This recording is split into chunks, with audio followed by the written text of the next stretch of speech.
Yeah, my question is related to what we were just talking about, and wondering if taking on other people's, stuff, or even something like watching a movie. We're talking about this stuff being influenced by the causal plane, but does that Everything mixes. Everything is mixed in. So you have to determine what your focus is. Because we're always being washed over by all of the, I guess you might say, flows of karma, influx, right? All the perceptions are being, say, washed over. So all the perceptics are being overused in a sense, in general. So people are less sensitive, less capable of the inner and the finer as a result of being so generally, let's say, used by the outer, right, and the social, right, the ordinary, right, TV, movies, stimulation, dancing, partying, all of those more physically stimulating and egoically exciting occupations and distractions.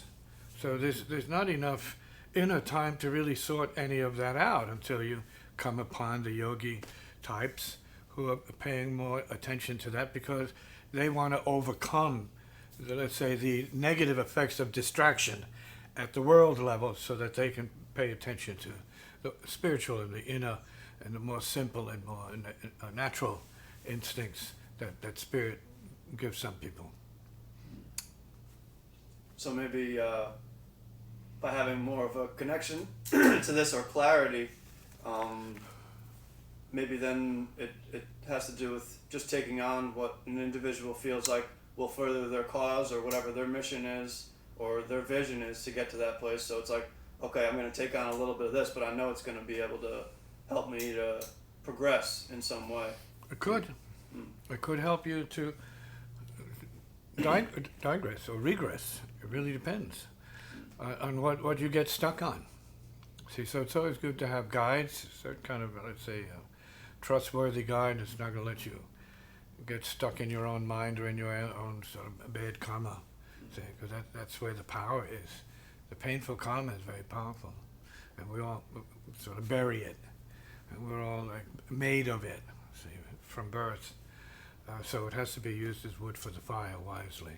Otherwise, you never know when your moods are going to lead you, or they've already led you to strange places and strange things that worked against you without knowing anything about the spiritual. But you're already going in strange ways, but that's because you were in search of guidance, and now you have some sense of guidance. You got some guidance in Colorado, and so the Dharma has been a guiding light for you, and it still is that for now. See?